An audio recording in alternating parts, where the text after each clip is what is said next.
اللہ الرحمن الرحیم دا مردان lyceum school grade 3 part 1۔ عزیز طلبہ، آپ اپنی اردو کی کتاب سدا بہار نکالیے اور اس کے صفحہ نمبر 8 نکالیے۔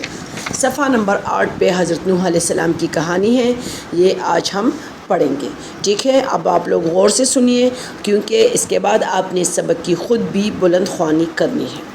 تو عزیز طلبہ، اللہ نے دنیا میں بہت سارے ایسے انسان بھیجے ہیں جو لوگوں کو اچھی باتیں بتاتے اور برے کام کرنے سے منع کرتے تھے۔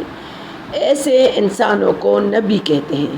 اللہ کی آخری کتاب قرآن پاک میں کچھ نبیوں کے نام اور ان کی کہانیاں ہیں۔ ان میں سے ایک کہانی حضرت نوح علیہ السلام کی بھی ہے، ٹھیک ہے؟ حضرت نوح علیہ السلام اللہ کے نبی تھے۔ وہ لوگوں کو اچھے کام کرنے اور برے کاموں سے بچنے کے لیے کہتے رہے۔ وہ بہت دنوں تک بلکہ بہت سالوں تک لوگوں کو سمجھاتے رہے، لیکن کچھ ہی لوگوں نے ان کی باتیں سن کر برے کاموں کو چھوڑا، باقی تمام لوگ برے کاموں میں مصروف رہے۔ جب بہت سالوں تک ان کی کوششیں کامیاب نہ ہوئی تو اللہ نے ان لوگوں کو سزا دینے کا فیصلہ کیا، ٹھیک ہے؟ اللہ نے حضرت نوح علیہ السلام کو ایک بڑی کشتی بنانے کا حکم دیا۔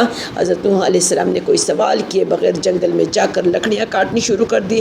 ان کے ساتھیوں نے ان کی مدد کی۔ دوسرے لوگ ان کو کام کرتے دیکھتے تو مذاق اڑاتے، یہ تم لوگ کہاں جانے کے لیے کشتی بنا رہے ہو؟ یہاں تک تو دور دور تک کوئی دریا یا سمندر نہیں ہے، یہ کشتی مٹی پر چلاؤ گے کیا؟ حضرت نوح علیہ السلام اور ان کے ساتھی ان باتوں کا کوئی جواب نہ دیتے اور اپنے کام میں لگے رہتے۔ کچھ دنوں میں بہت بڑی کشتی تیار ہو گئی تو اللہ نے حکم دیا کہ تمام جانوروں اور پرندوں کا ایک ایک جوڑا اور کھانے پینے کا سامان کشتی میں رکھ لو۔ انہوں نے اللہ کا حکم مانا اور ویسا ہی کیا جیسا اللہ نے حکم دیا تھا۔ تمام جانوروں جیسے ہرنی، گائے، بیل، گھوڑا، گھوڑی وغیرہ کو کشتی میں سوار کر دیا۔ پھر اللہ نے حکم دیا کہ اب کشتی میں سوار ہو جاؤ۔ انہوں نے ایسا ہی کیا۔ جو لوگ دیکھ رہے تھے وہ مذاق اڑانے لگے، ارے ان سب کو کیا ہو گیا، یہ کیوں کشتی میں بیٹھ رہے ہیں؟ نافرمان لوگوں میں حضرت نوح علیہ السلام کا بیٹا بھی شامل تھا۔ حضرت نوح علیہ السلام نے اسے پہلے بھی سمجھایا تھا، لیکن وہ نہ مانا۔ ایک بار پھر انہوں نے اسے بلایا، مگر اس نے کہا میری فکر نہ کرے، مجھے کچھ نہیں ہوگا۔ اچانک بادل آ گئے اور بہت تیز بارش ہونے لگی۔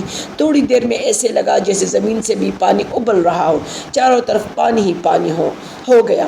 لوگ اپنی جان بچانے کے لیے ادھر ادھر بھاگنے لگے، کچھ درختوں پر چڑھ گئے اور کچھ مکانوں کی چھتوں پر، لیکن اتنا پانی ہو گیا کہ درخت بھی ڈوب گئے اور مکان بھی، یہاں تک کہ جس پہاڑ پر حضرت نوح علیہ السلام کا بیٹا اپنی جان بچانے کے لیے چڑھ گیا تھا وہ بھی ڈوب گیا۔ سارے نافرمان لوگ ڈوب گئے اور حضرت نوح علیہ السلام کی کشتی پانی میں اوپر ہی اوپر تیرتی رہی۔ بہت دنوں بعد بارش رکی، سورج نکلا۔ کشتی میں سوار لوگ سورج کو اتنے دن بعد دیکھ کر بہت خوش ہوئے۔ پانی کم ہونے لگا اور ان کی کشتی ایک پہاڑ کے ساتھ جا لگی جس کا نام جودی ہے۔ لوگ کشتی سے اترے اور اللہ کا شکر ادا کیا۔ بہت سارے جانوروں کو بھی خشکی پر چھوڑا اور یوں یہ دنیا دوبارہ بسی۔ چلے آئے صفحہ نمبر 10 پر۔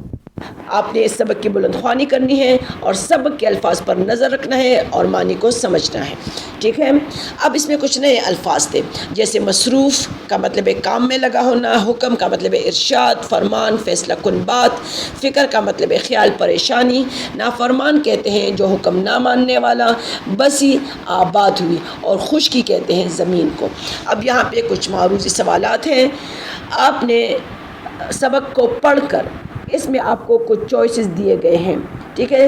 4 قسم کے 4 ممکنہ جوابات دیے گئے ہیں، ان میں سے ایک جواب ٹھیک ہے۔ تو آپ سبق کو پڑھیں اور جو ٹھیک جواب ہے اس میں کے دائرے میں رنگ بھرنا ہے اور لفظ کو اٹھا کر اس خالی جگہ میں لکھنا ہے۔ یہ صفحہ نمبر 10 پہ یہ کام ہے آپ کا۔ آگے یہاں پہ خوش خطی ہے۔ سبق کا پہلا پیراگراف کاپی میں خوش خط نقل کیجیے اور املا کی تیار کیجیے۔